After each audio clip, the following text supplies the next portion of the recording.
un nouveau chapitre décisif pourrait s'ouvrir dans le conflit qui secoue l'Ukraine. Les États-Unis viennent de soumettre un plan de paix stratégique aux autorités de Kiev, ravivant l'espoir d'une escalade, mais aussi les interrogations sur les véritables intentions de Washington. Ce projet diplomatique marque-t-il le début de la fin des hostilités ou un simple repositionnement géopolitique? En Europe, les critiques fusent à l'encontre du test dévoilé par la Maison-Blanche pour mettre fin à la guerre en Ukraine. Qu'est-il reproché fondamentalement à ce projet de Donald Trump? Le premier reproche est un reproche général. Quand c'est Trump qui agit, c'est la méthode Trump.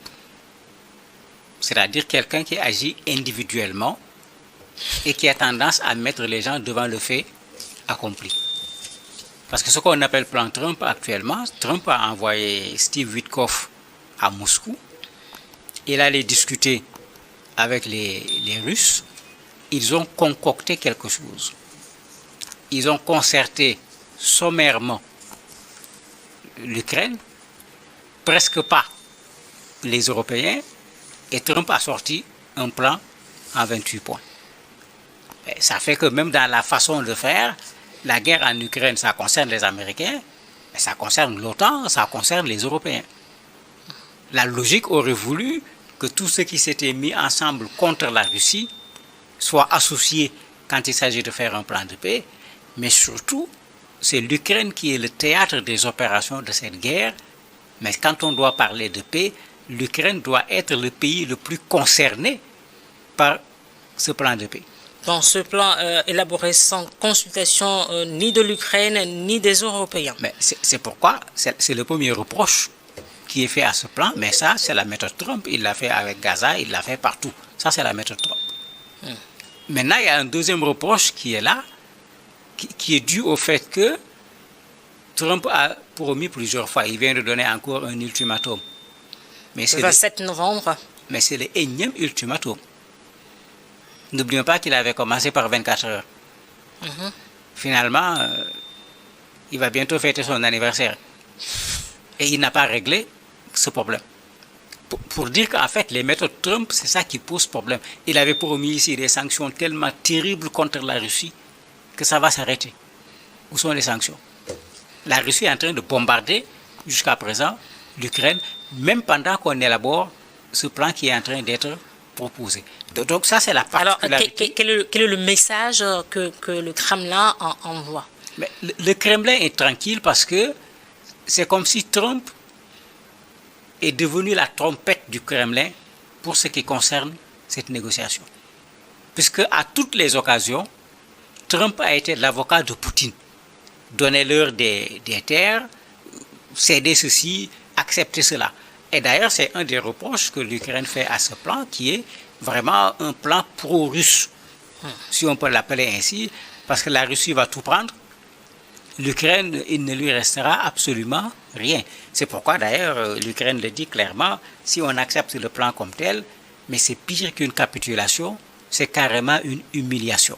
C'est les mots qu'ils ont utilisés parce que Trump a tout donné à la Russie dans ce plan qu'il appelle un plan de sortie de crise. Mamadou Diop, c'est la troisième fois en quelques mois que Washington rejoue cette scène, une tentative de conclure un accord avec Vladimir Poutine avant de reculer. Est-ce que les conditions sont autant inacceptables? Oui, les conditions sont inacceptables parce que la Russie, je le dis tout le temps sur ce plateau, est en position de force par rapport à l'Ukraine. Vous voyez, le président Zelensky l'a très bien compris, de sorte qu'il ne veut pas négocier directement avec la Russie. Il veut négocier soit sous le parapluie américain, il s'est rendu compte progressivement que le parapluie américain est troué, vous le voyez de plus en plus vouloir négocier sous le parapluie européen. Rappelez-vous, Trump a décidé de rencontrer le président ukrainien Zelensky, il a alerté au niveau européen, les présidents européens sont venus pour participer à une rencontre alors qu'au départ, ils n'avaient pas été invités à cette rencontre. Parce que Zelensky sait que le même problème qu'il va avoir en face de la Russie, c'est le même problème qu'il va avoir en face de Poutine, de Trump.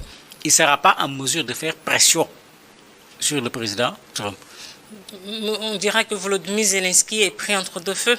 Mais il est clairement pris entre deux feux aujourd'hui parce que les Américains font partie de ceux qui ont amené la Russie, l'Ukraine plutôt, à persister dans sa posture jusqu'à ce que cette guerre-là éclate avec l'attaque de la Russie. Mais j'ai dit les États-Unis, parce que c'était avec Biden. Avec Trump, les États-Unis, c'est devenu carrément autre chose. C'est de nous, on veut que la guerre finisse. C'est de nous, on veut venir exploiter des ressources qui sont chez vous, qui nous intéressent. D'ailleurs, des contrats ont déjà été signés pour exploiter ces ressources alors qu'on n'a pas encore fini avec la guerre. Poutine est dans sa stratégie, voir comment faire pour créer une sorte de paix avec Trump plutôt, est dans sa stratégie pour essayer de voir comment créer au moins une paix avec Poutine pour pouvoir faire la guerre économique avec la Chine. S'il peut avoir mieux même, c'est de séparer Poutine et le président chinois.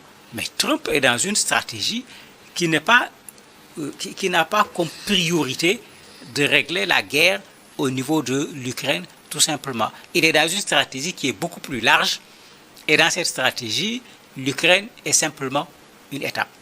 Mais l'Ukraine, c'est-à-dire que les États-Unis, c'est un seul pays, les administrations, le narratif change à chaque fois que l'administration change.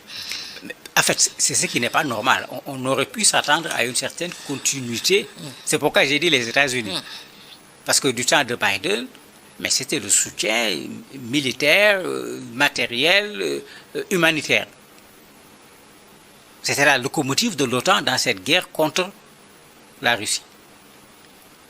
Quand Trump est arrivé, mais ça a été carrément le contraire.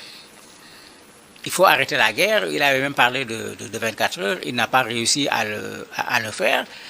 On se rappelle son audience houleuse avec le président ukrainien où il lui dit « c'est toi qui ne veux pas de la fin de la guerre ». Ce qui était totalement insensé parce que c'est l'Ukraine qui subit la guerre.